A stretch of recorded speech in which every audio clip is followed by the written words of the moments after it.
There's a specific moment worth noticing. A raise lands. A bonus clears.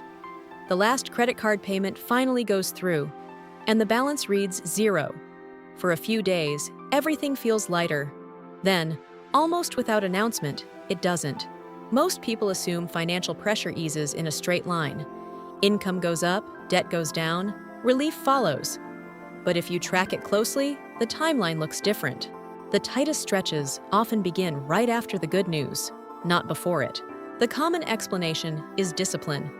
If someone feels pressure again after a raise, it must mean they spent carelessly, upgraded too fast, lost track of the win.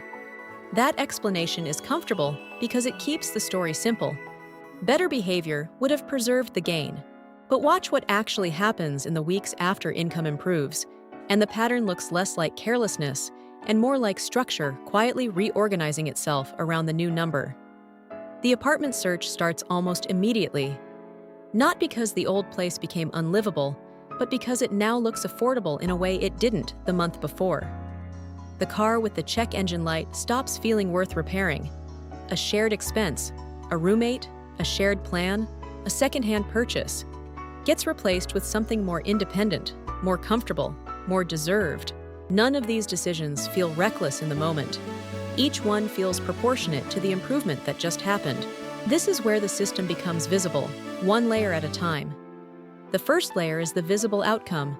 Pressure returns not long after income rises. On paper, that looks contradictory. More money should mean more room. The second layer is the hidden driver. Obligations don't wait for stability to prove itself. They attach to income the moment it appears capable of supporting them. A landlord sees the new pay stub, not the 6 months of savings that hasn't been built yet. A car loan gets approved based on this month's income, not the version of the budget that assumes an emergency. The gain is treated as permanent before the person receiving it has decided whether it should be. The third layer is behavioral reinforcement. Once one obligation expands to match the new income, it becomes the new baseline almost instantly. Nobody consciously decides, I will now need this much every month. It just becomes what a normal month costs. The mind adjusts faster than the bank account does, and the adjustment feels like upgrading, not exposure. The fourth layer is structural dependence. 6 months later, the raise isn't a bonus sitting on top of an unchanged life. It's load-bearing. Removing it wouldn't just mean losing extra comfort. It would mean the rent doesn't clear, or the car payment does, but the grocery budget doesn't. The improvement that was supposed to create breathing room has become the minimum requirement for the room to keep existing. None of this requires bad decisions. That's the part that's easy to miss. Every step along the way is a decision responsible people are told to make.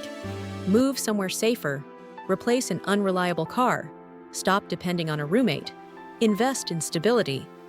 The advice given after a raise and the behavior that quietly rebuilds pressure are, more often than not, the same advice. Picture the ordinary version of this. A phone buzzes with a direct deposit notification that's larger than usual. A grocery run that used to involve some hesitation at checkout doesn't involve any.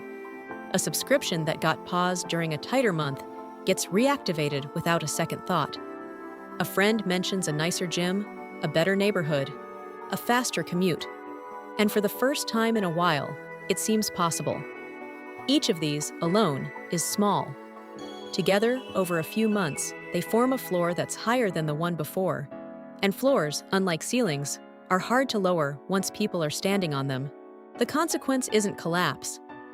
It's narrower than that, and slower. It's the flexibility that quietly disappears. The ability to take a lower-paying but less demanding job, to say no to overtime, to leave a role that's become exhausting.